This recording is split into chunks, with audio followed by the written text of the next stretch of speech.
Hey, what's up? It's Tati, and I'm back with another review of AEW Rampage. And we started off the night with the Trios rematch. So the show did start at 7 o'clock. Now, I did watch it when it aired. However, at the same time, it was the live airing of Swerve podcast, and they actually had Kenny Omega as a guest. So I was listening to that and watching Rampage at the same time. Now, I knew that with this match, obviously the titles were not going to change hands. However, this match was still very good. One thing that made this unique compared to the last match was that they incorporated using basketballs in this match, which I thought was kind of cool. I don't know anything about basketball, but that little bit did win me over with them using the basketballs in the match. Some people probably thought it was goofy or whatever, but I don't mind that. It doesn't have to be serious all the time. But this was a great match. I really did enjoy it. Once again, AR Fox was really to stand out in this match. I'm really interested to see where they're going with him in the future, whether it will be as a solo competitor or trios. However, I do feel like he's more going to lean towards going to a solo competitor. So the first reason being that the trios match, obviously the titles did not change hands, so the Elite did win. Right after they won, we do have House of Black come out. It was Brody King and Malachi Black. They just came out onto the ramp, didn't come to the ring. Buddy Matthews was not there. At first I thought he was going to come from behind or whatnot, but then I remembered Buddy Matthews was competing in Australia or New Zealand a couple of days ago, so that's probably the reason why he's not there. So I'm really excited to see them get into the trio scene, because I really wanted them to be trios champion. And since that's the case, we might not see AR Fox and Top Flight as a trio, especially since they're going to be the competition with the tag teams on Wednesday. Whichever team wins that will face the Guns and the Acclaim and another team at the Revolution pay-per-view, and Top Flight are on that. They might be the ones to win based on what's been going on lately, so I wouldn't be surprised if they won that. And if that's the case, then AR Fox will definitely be a solo competitor. And these past few matches that he's had, he has been absolute on fire. This was a really great match. I recommend watching this. Was it better than the first one? No, but they still did a tremendous job. So up next, we had Mark Henry interviewing Orange Cassidy, and before he can barely get a word out, we do have Wheeler Yuta coming out. Now, he's challenging Orange Cassidy to the All-Atlantic title, and to be completely honest, everything he said was spot on.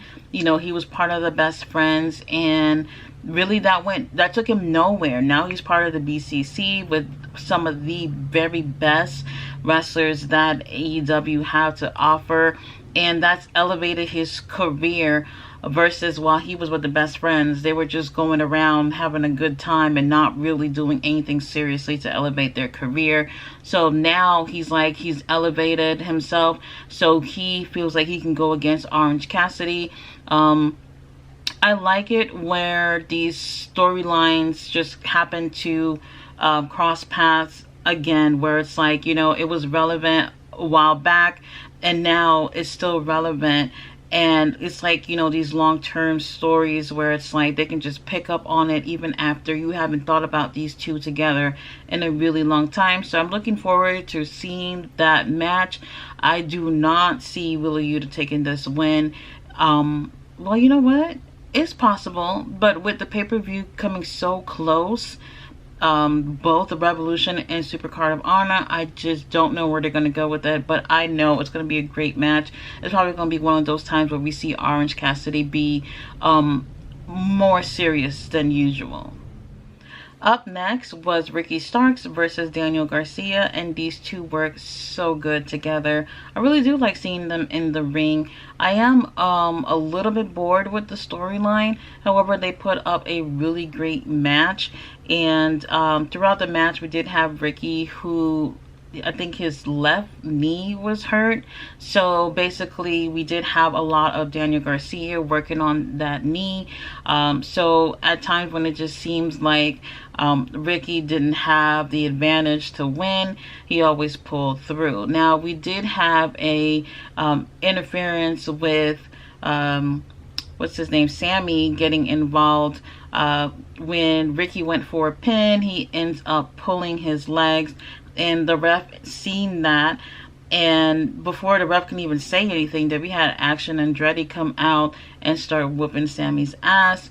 And then we had Ricky go for the pin and actually end up winning this match, which was really, really well. These two guys are definitely the future of AEW. Actually, these four guys are the future of AEW. Sammy's a bit annoying to me, but in the ring, all four of these guys are really, really great. And if they just find a way to put out, you know, their characters and whatnot for people to really gravitate towards them, they can really be huge, huge names in wrestling. And I'm looking forward to that, you know.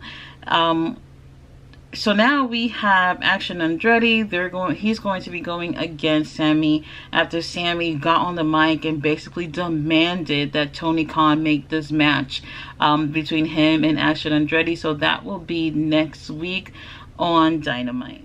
So for the main event, we had Swerve versus Dustin Rhodes. Now this match right here was the best match of the night. We really got to see a storyline that hasn't been out that long, what, 2 weeks now, really unfolded with this match. They did a amazing job. They worked very, very well and had great chemistry in the ring. We really got to see an aggressive side to just Dustin in the ring, and man, he works well with anyone. As a veteran, he looks great in the ring, but also allows another wrestler to look really, really good along with him in the ring. And that's what I like about veterans who don't have an issue with putting other people over. Now Swerve, he is amazing in the ring as well, and he has the potential to be one of AEW's biggest heels. I feel like he's on that path, but he's gonna have to drop some dead weight along the way before he get there. Now this match was absolutely aggressive by both guys. They did so well in this match, and at any time I felt like it could be any one of them to win this. So I really enjoyed this match. And what I enjoyed was that for basically majority of the match there was no interference. So Parker Boudreaux was there, but the other guy, I cannot remember his name, but I cannot forget his face. He, for whatever reason, Swerve said he had been missing for a week. So I don't know what that's about, but Parker was there, and he did not get involved until the very end, where Dustin did pin Swerve, and he was about to win. Like right when the referee was going to count 3, Parker pulls Dustin out the ring, and then he starts beating up on Dustin.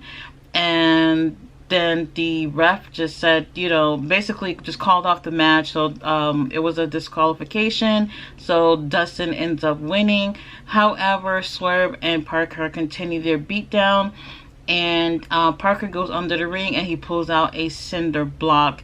When he brings it in the ring, they put Dustin's head on the cinder block.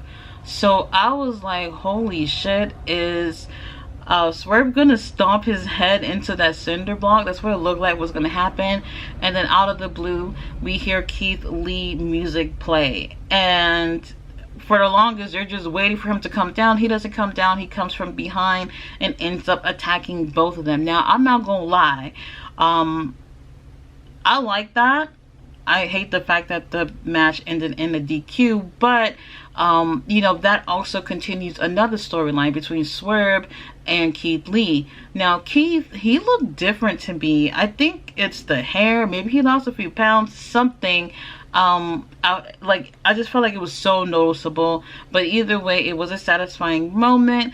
I would love to see how they can continue this storyline. Most likely, we're going to see these two go against each other at the Revolution pay-per-view, since it's about what, like 3 weeks away or so. So I would definitely love to see them hash it out on there. I love them as a team. However, them going against each other would be absolutely awesome. Guys, thanks so much for watching my review.